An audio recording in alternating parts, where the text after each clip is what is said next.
In this video, I take these springs out and put 2-inch shorter springs in.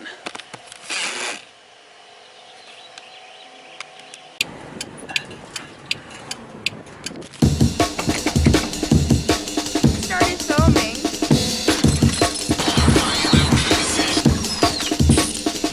Saturate with axle grease.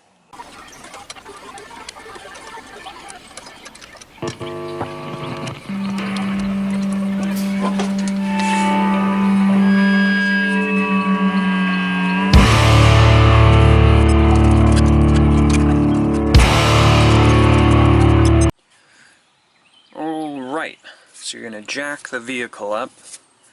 You're going to remove the wheel, of course, and just for my sake I cleaned off of the road grime and dirt buildup, just for the sake of looking nice.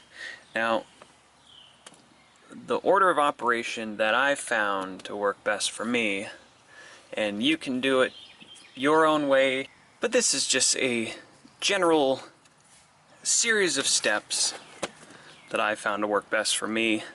In terms of order of operation, what I do is you're going to remove your steering rod here, undoing this here split pin, taking that out, undoing that, dropping that down, and giving you the freedom to move the spindle brake assembly about. And then what you're going to do is undo only the top one, and we'll get to that point. Stick around.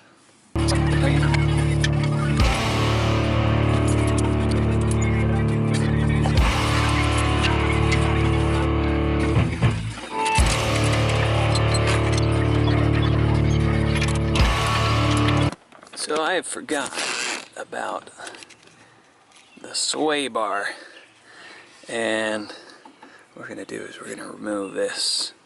The bolt here, it is a very lengthy process because you have to get it all the way down here, thread it all the way off. So bear with me, and then we get on to the exciting stuff.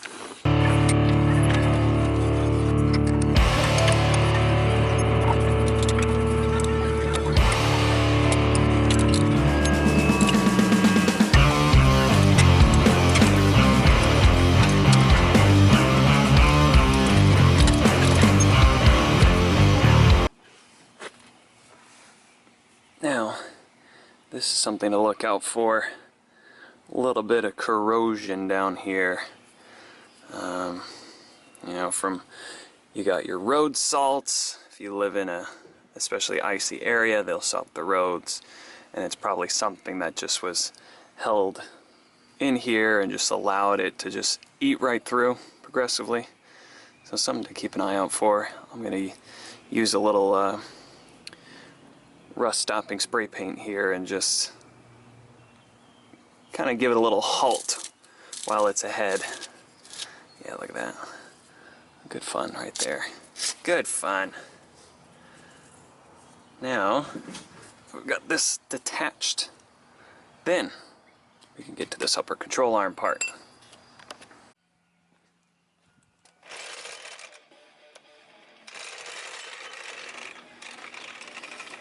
So what I do is I place a jack right underneath the lower control arm and just give it a little bit of tension, a little bit of lift, and then with the split pin pulled out, what we can do is we remove this bolt, and then I use you saw this earlier, this ball joint puller, and I am actually renting this right now from AutoZone. Shout out to AutoZone.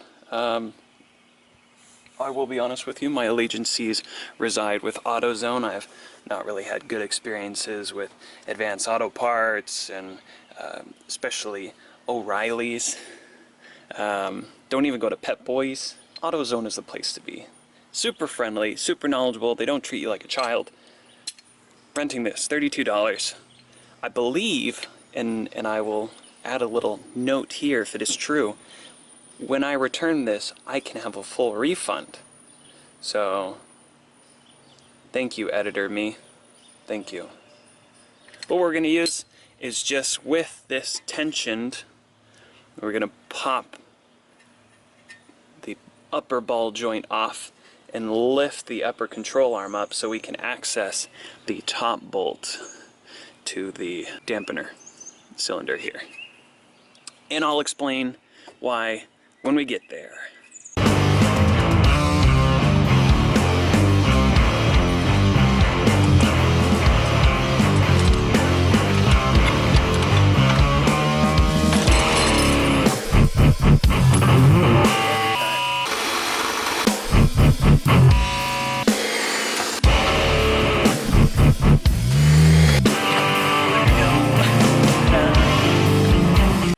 Now, let me show you why I wanted this upper control arm away from the spindle.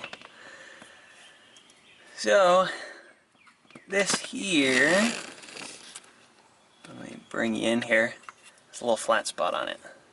And this little bolt right here has a tendency to spin the actual shaft in it. So as you're bringing this, way too bright. As you're trying to just loosen this here, it spins inside. So what I do is I use a pair of channel locks and I use a wrench, and I wish I had those ratcheting wrenches because that would be cool, but I'm broke. So I place the wrench on there, as you can see, and then I'll put the channel locks, put the vice grips on that flat part, and then rotate this. You can see here that it just spins it around, and then that'll keep it from rotating around.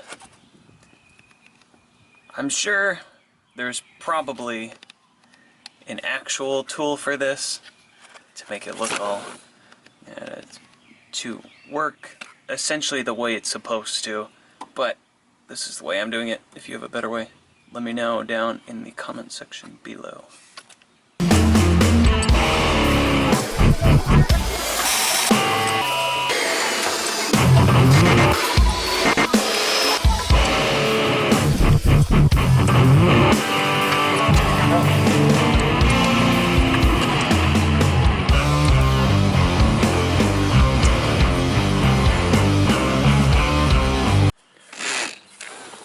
Alright, got the top bolt undone. There are two bolts on the very bottom of this, and they are 13 millimeter. And what we're going to do is we're going to undo it, and then this cylinder is going to drop out the bottom. Simple enough. Now that we got the bolts out, what you're going to do is you might have to push it up a little bit because this tends to like to spring back. And if your cylinder's still good, then it will definitely spring back. You drop it directly down. Easy as that, boys. Look at that there.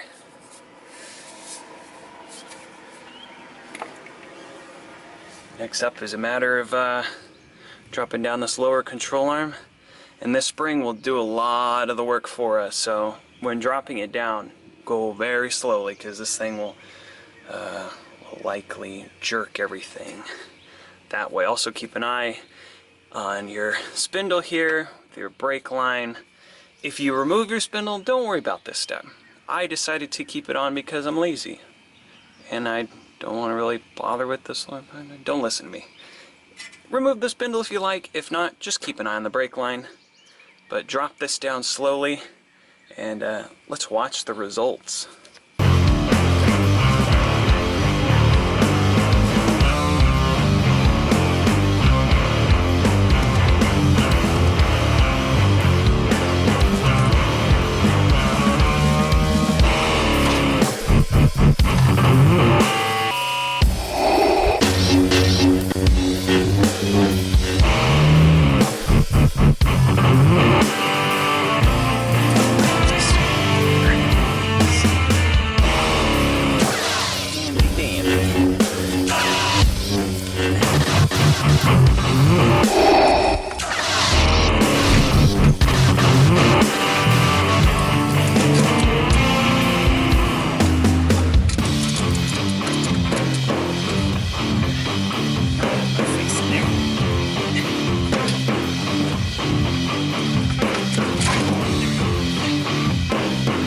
So, now, undo the straps.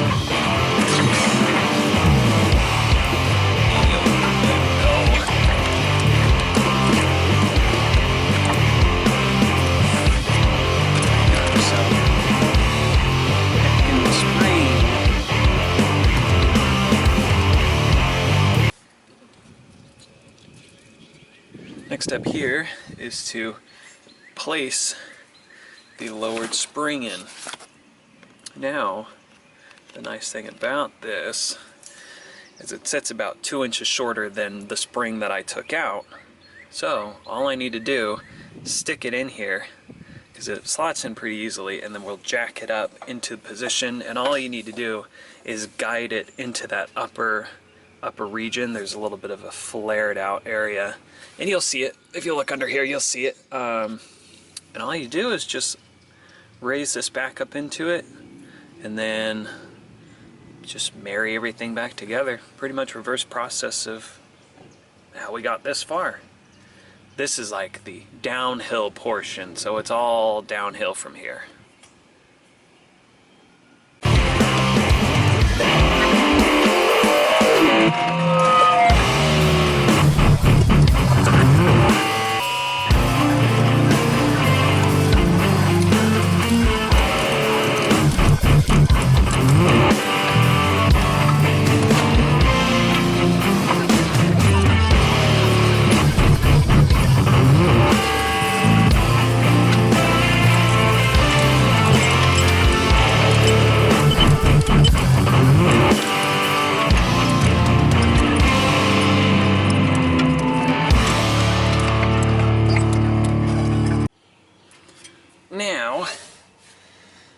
Now I got everything all tightened down. You probably saw that I was pretty much very religiously coating all of the threads and metal surfaces with grease. And I use it's actually axle grease. And I've actually had it for a very long time, but one thing that I've learned is anything that could potentially have moisture trapped between it, just coat it in grease. It should be fine. So, the tie rods, the ball joints, all have nice religious coatings of grease, just in the case that there's any water present, that it stays where water is supposed to be, and that is on the ground, underground, in the sky, not inside the joints.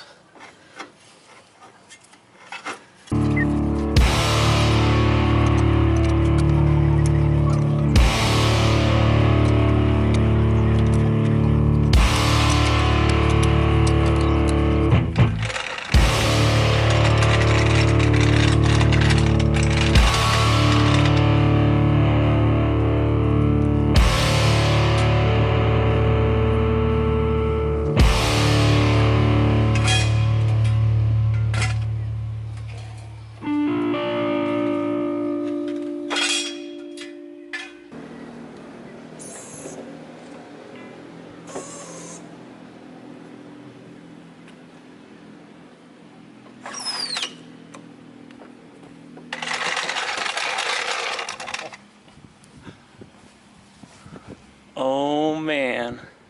Oh my gosh, look at that. Oh my gosh.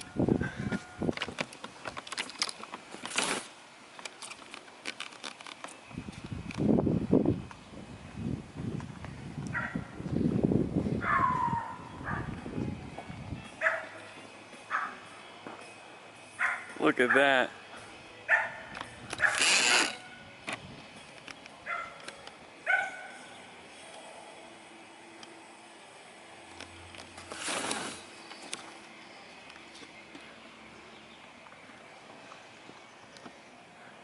Good golly.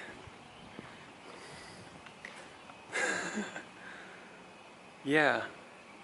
Cool.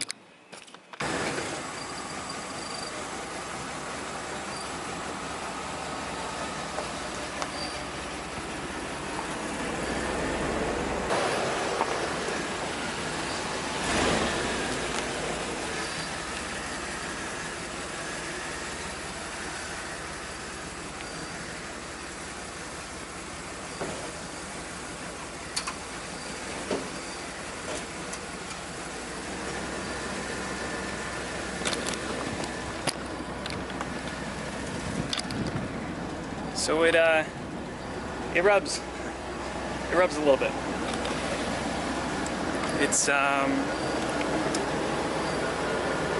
It's ridiculous. It's so silly. I mean, the angle alone, you can't really see it here, but compared to this side. So I'm gonna have to do something about the rubbing.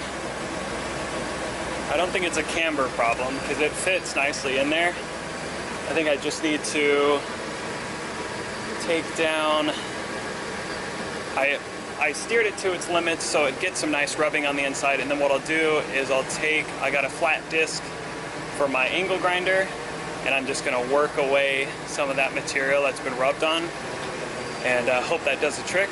If not, the tires will do that itself. But it's silly. I'm glad I don't have to adjust the camber. The camber adjustments seem to be fairly simple. On the upper control arm, there are 2 bolts that mount it to the frame itself, and those bolts have a series of washers behind them. So if I needed to toe out a little bit or angle the wheels a bit so it'll sit better within the fender, I could have done that, but I think it's really just fine. Just a matter of just wearing down the inside material that it's rubbing against. Hopefully you learned something. If you have any tips for me, and for everyone who's watching this video, leave them down in the comment section below. We can all learn together. And if you have any other things to say, comment section below. Don't forget to like and subscribe. Support my Patreon if you want to. If not, no big deal. And see you next time. Stay rusty.